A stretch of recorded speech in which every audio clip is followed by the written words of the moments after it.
तो यो कैसे हैं आप सभी लोग। मैं हूं आपका दोस्त अभिनव, लेके आ चुका हूं आपके लिए एक और नई video class 9th all subject tuition class ही गाइस। तो गाइस इस वाले वीडियो में हम लोग बात करेंगे फ्रेंच रेवोल्यूशन के सेकंड पार्ट की गाइस। तो गाइस लास्ट वाले पार्ट की जल्दी से समरी करते हैं गाइस। तो गाइस हम लोग ने लास्ट वाले पार्ट में पढ़ा था कि 1774 में एक राजा था जिसका नाम था लुई 16, जो कि रूल कर रहा था फ्रांस को। और वो बर्बन डायनेस्टी से था और वो 20 साल का था जब उसे राजगद्दी मिल गई थी। और उसकी शादी हुई थी ऑस्ट्रिया की प्रिंसेस मारी एंटोइनेट से गाइस। तो हम लोगों ने पढ़ा था कि जो इसमें था लुई 16 जब राजा बने तो उनके पास जो ट्रेजरी थी, मतलब जो उनका खजाना था, वो बिल्कुल ख़त्म था।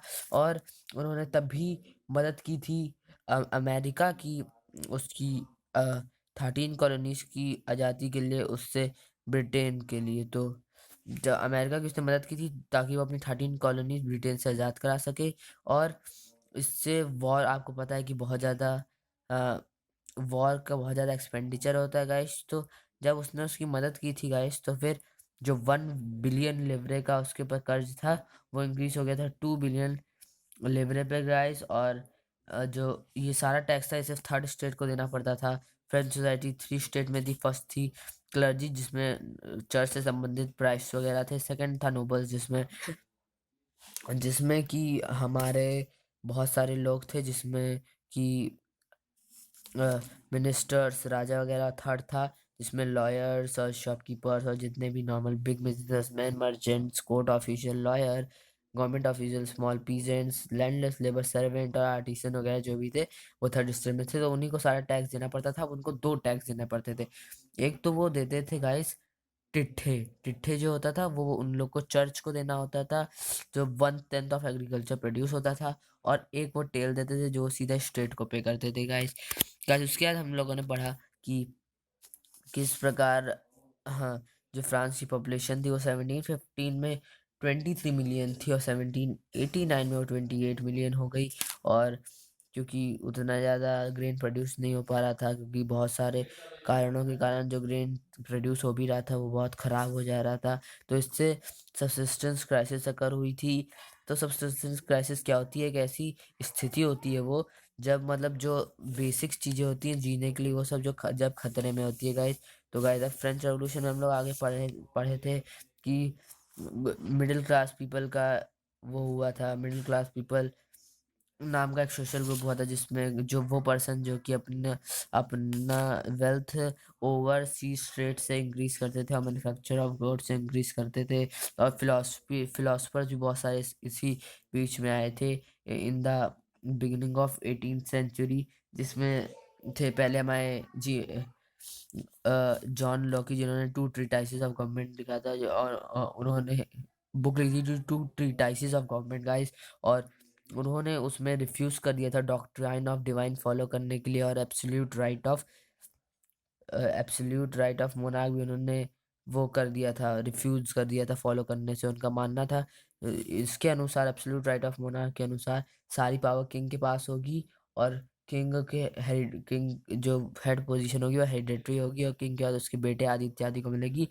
जिसे हमारे जॉन लॉकी भाई ने, एक ऐसे फिलोसोफर थे जिन्होंने इसको हट नहीं माना। और इनकी जो बुक थी वो बहुत सारी कॉफ़ी बूथ और अ, बहुत कॉफ़ी बूथ वगैरह पर गाइस, और सैलून्स वगैरह में भी बहुत ज़्यादा डिस्कस हुई थी। अब दूसरे थे हमारे जीन जैकेस रोज़ियो। जो जीन जैकेस रोज़ियो थे, रोज़ियो, उन्होंने लिखी थी द सोशल कॉन्ट्रैक्ट गाइस। उसमें उन्होंने मेंशन किया था अपन, उसके बाद सेकंड था हमारे जीन जैकेस रोज़ियो, जिन्होंने बुक लिखी थी the social contract. The social contract में क्या था?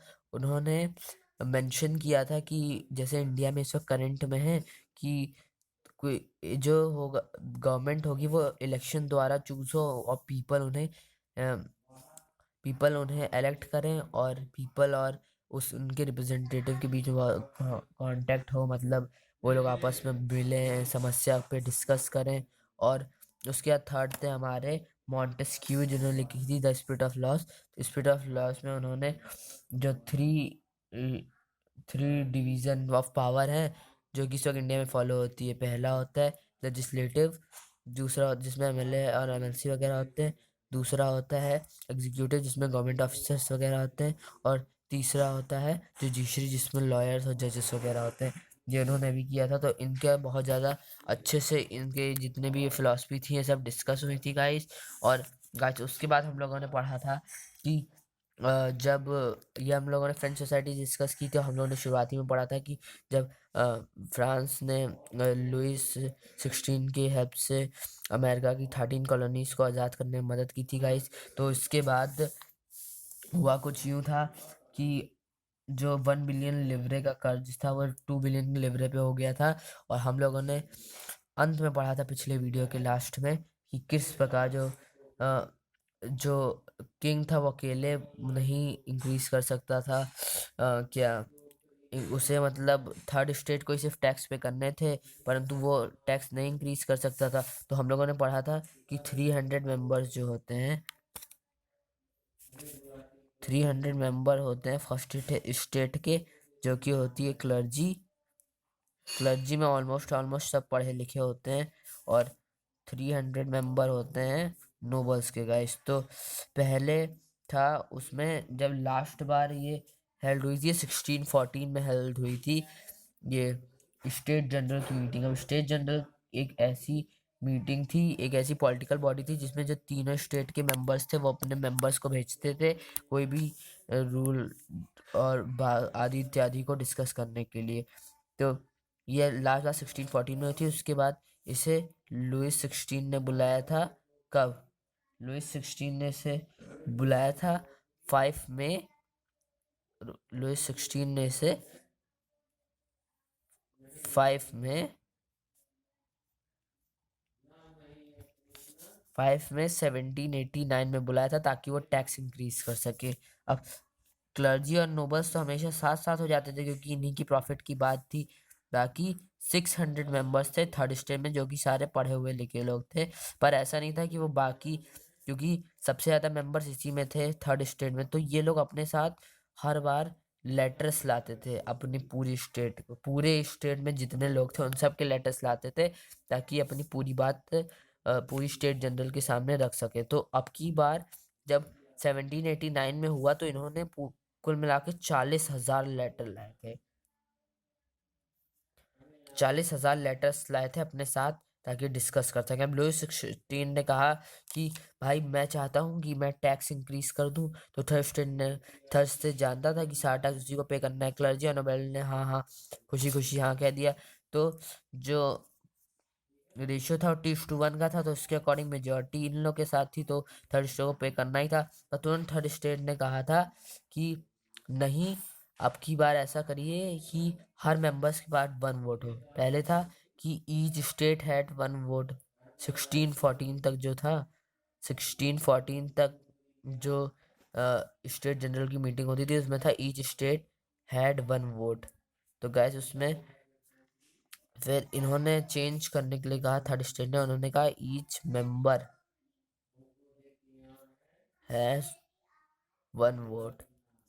जो लुइस 16 ने इसे मना कर दिया था। यहाँ तक हमने लास्ट इसमें पढ़ा था और इससे जो मेंबर थे वो गुस्सा होके चले गए थे। तो अब जैसे ही वो चले गए तो इन थर्ड स्टेट के पीपल को लेट कौन कर रहा था? इसमें थे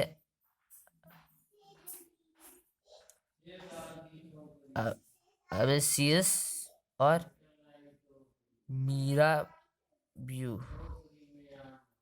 अब जो अवेसियस थे ये प्रीस्ट थे, अबेसिस प्रीस्ट थे जो कि फर्स्ट स्टेट क्लर्जी से थे, पर तब भी इन्हें पता था कि ये लोग गलत कर रहे हैं थर्ड स्टेट वाले के साथ, इसलिए इन्होंने इनका फेवर किया। और इन्होंने एक इन्फ्लुएंशियल पैम्फलेट लिखी थी जिसका नाम था what is the third state, इन्होंने लिखी थी अबेसिस ने। अब ये जानते थे कि इन लोग का जो क्लर्जी है वो गलत कर रहा है थर्ड स्टेट वालों के साथ, इसलिए ये थर्ड स्टेट के साथ थे फर्स्ट स्टेट के होने के बावजूद। अब जो मीरा ब्यू थे, मीरा ब्यू एक थे नोबल फैमिली को बिलोंग करते थे। नोबल फैमिली मतलब वो सेकंड स्टेट के थे। अब नोबल फैमिली को बिलोंग करते थे, उसके बाद भी उन्होंने थर्ड स्टेट का साथ दिया। क्यों? सेम रीज़न है, क्योंकि वह जानते थे कि उन्होंने गलत किया है, उन्होंने गलत किया थर्ड स्टेट के साथ। ये नोबल फैमिली से बिलोंग करते थे और इनके पास अच्छी खासी इनके पास अच्छी खासी नॉलेज भी थी। और इन दोनों ने ही अपने अ, उससे अपनी पावरफुल स्पीच से थर्ड स्टेट को उकसाया कि वो लोग कंट्रोल कर सकते हैं पूरी फ्रांस की पावर को। और उन्होंने डिक्लेयर कर दी नेशनल असेंबली। अब नेशनल असेंबली क्या थी? जब 5 मई को लुई 16 ने बुलाया, तब ये लोग चले गए वहां से, उठ के चले गए असेंबली से बाहर। अब ये कहाँ हुआ था? ये हुआ था रीस्प्लेंडेड हॉल। ये हुआ था रीस्प्लेंडेड हॉल में हुआ था, रीस्प्लेंडेड हॉल में, जो कि कहाँ है? वर्साइल्स में है। अब ये हॉल कहाँ पे है? ये हॉल है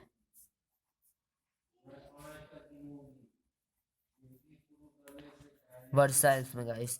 तो गाइस इसके बाद ये हुई थी 5 मई 1789 को। उसके बाद उसी साल 20 जून 20 जून 1789 को जो थर्ड स्टेट के मेंबर थे जिन्हें लेट कर रहे थे हमारे अवैसी सब मीरा भी, ये लोग मिले कहाँ पे? ये लोग मिले tennis court tennis court of Versailles, यहाँ मिले और इन्होंने खुद को नेशनल असेंबली डिक्लेयर कर लिया।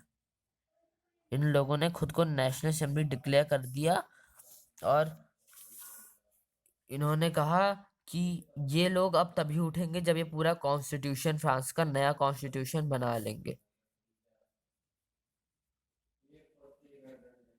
अब थर्ड स्टेट वाले बंदे बहुत ज्यादा खुश थे कि हाँ कि हाँ अब हम लोग को भी इक्वल राइट मिलेगा। पर इसी बीच हुआ क्या कि जब ये नेशनल असेंबली बिजी थी कॉन्स्टिट्यूशन बनाने में, ये लोग बिजी थे कॉन्स्टिट्यूशन बनाने में, ड्राफ्टिंग द कॉन्स्टिट्यूशन।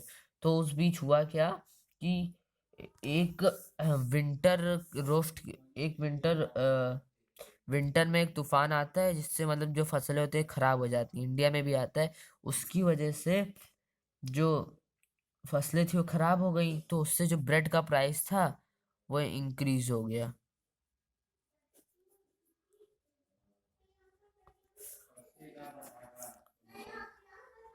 तो इसके लिए क्या हुआ कि पूरी जो ब्रेड की शॉप थी वहां पे लोग भर भर के जाने लगे, क्योंकि जैसे इंडिया में रोटी है कॉमन डाइट, वहां फ्रांस में ब्रेड थी। तो प्राइस जो था ब्रेड का एकदम से बढ़ गया। तो उन्होंने मतलब जो बेकर्स थे जो ब्रेड को बेक करते थे, उन्होंने भी सिचुएशन को और बदतर बना दिया और उनकी सप्लाईज कम होने लगी।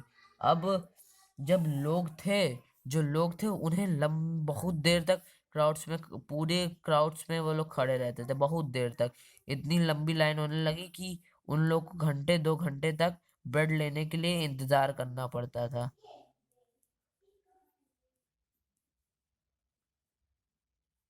तो इससे जो लोग थे वो गुस्सा हो गए। जब उन्हें लंबे देर देर तक ब्रेड लेने के लिए इंतजार करना पड़ा तो इससे वो लोग गुस्सा हो गए। और क्योंकि जो मेन थे वो बाहर काम करने जाते थे, इसलिए जो वुमेन थी वही ब्रेड वगैरह खरीदने जाती थी, तो वो लोग एकदम गुस्सा हो गई और उन्होंने सीधा हमला बोल दिया। कहाँ पे? जो ब्रेड्स की शॉप थी वहां पे उन्होंने हमला बोल दिया। अब दूसरी तरफ जब जो मिलिट्री थी वो पास हो रही थी विलेजेस से, तो किसी ने अफवाह फैला दी कि ये लोग आ रहे हैं फसलों को बर्बाद करने। तो फार्मर्स डर गए पीजेंट्स की, उन्होंने इतनी मुश्किल से पूरी फसल उगाई, अब ये खराब कर देंगे तो क्या होगा हमारा। तो फिर उन्होंने जो हल वगैरह होते हैं, हल और पिचफॉक्स। अब पिचफॉक्स क्या होता है? एक डंडा होता है जिसके चारों तरफ कटीले तार घुसे होते हैं।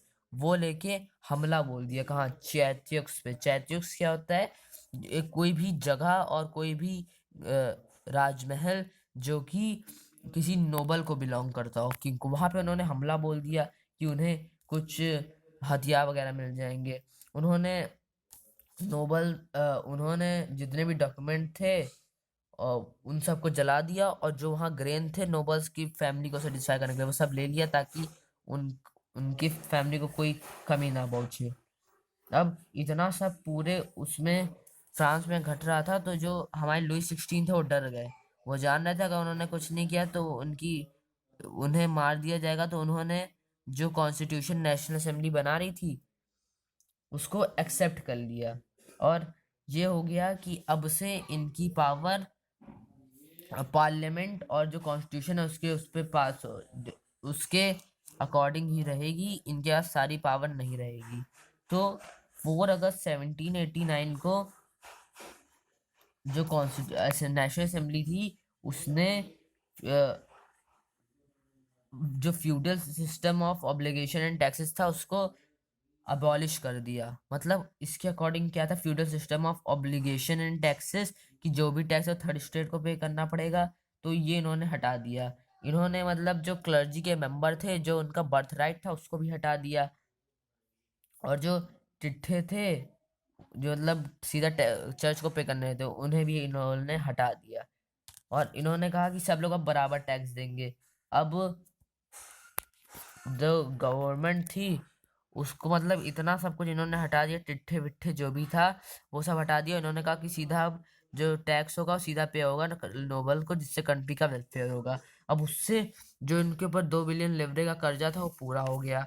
अब इसके बाद फ्रांस में कॉन्स्टिट्यूशनल मोनार्की है। अब 1789 20 जून को बैठे थे भाई लोग हमारे, 20 जून 1789 को। अब इन लोगों ने 1791 में पूरा कर लिया अपना कॉन्स्टिट्यूशन, ड्राफ्ट कर दिया पूरा कॉन्स्टिट्यूशन। और इससे पहले इन्होंने जो लॉ ऑफ जो इन्होंने लॉ पास किया था वो था 4 अगस्त 1789 को जो इन्होंने लॉ पास किया था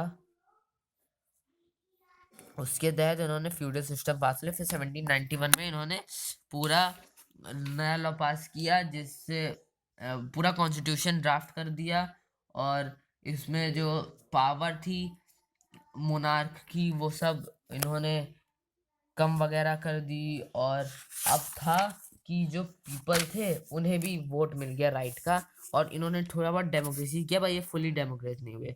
अब हुआ क्या, फ्रांस की सोसाइटी को दो लोगों में बांटा गया, एक थे पैसिव सिटीजन और एक एक्टिव सिटीजन। अब पैसिव सिटीजन वो थे जो वोट नहीं दे पाते थे। अब वोट देने की इन्हें क्या थी, पैसिव सिटीजन में थे वुमेन,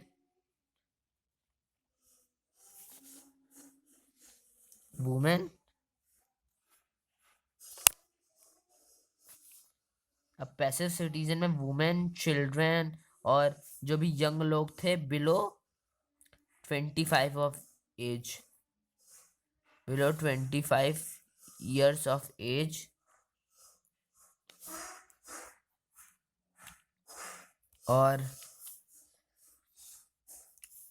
जो भी नॉन प्रॉपर्टी थी, मतलब एक्टिव सिटीजन होने के लिए आपका था कि आपको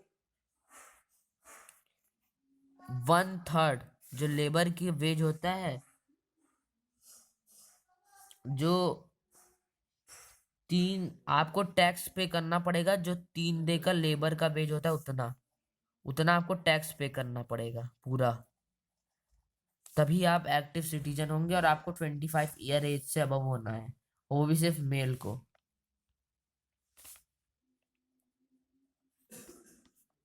ठीक है गाइस। और उसके बाद फिर ये जो एक्टिव सिटीजन थे